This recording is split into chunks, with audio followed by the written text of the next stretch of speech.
Hello ছোট বন্ধুরা, আজ তোমাদের জন্য আছে সূর্য ও বাতাসের গল্প।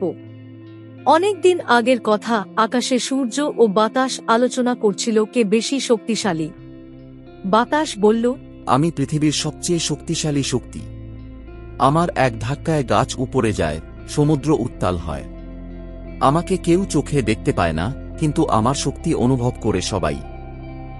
সূর্য হেসে বলল, তুমি ঠিকই বলেছ, তবে শক্তি শুধু ধ্বংস করলেই হয় না। আসল শক্তি হল যে অন্যকে প্রভাবিত করতে পারে, শান্তভাবে পরিবর্তন আনতে পারে। তাদের এই তর্কের সমাধান খোঁজার জন্য তারা একটি পরিকল্পনা করল।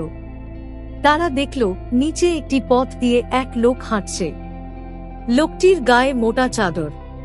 তারা ঠিক করল যে আগে ওই লোকের চাদর খুলিয়ে দিতে পারবে সেই হবে প্রকৃত শক্তিশালী।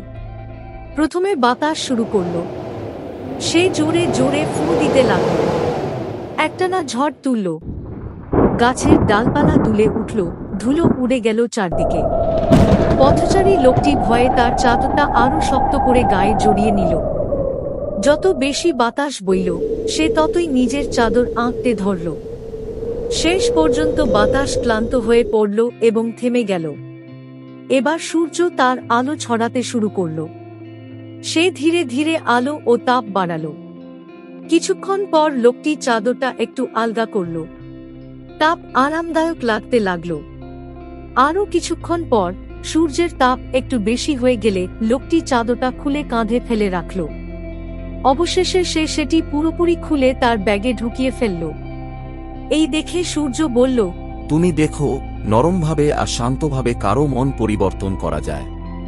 কঠোরতা ও জোর করে কিছু করা যায় না। ক্ষমতার সত্য রূপ শক্তি নয়, প্রভাব। বাতাস লজ্জিত হয়ে মাথা নিচু করল। সে বুঝতে পারল নম্রতা ও ধৈর্যই প্রকৃত শক্তি। এই গল্প থেকে আমরা শিখি, কেবল শক্তি বা রাগ দিয়ে সবকিছু করা যায় না। অনেক সময় কোমলতা, ধৈর্য আর সহানুভূতি অনেক বেশি কার্যকর হয়।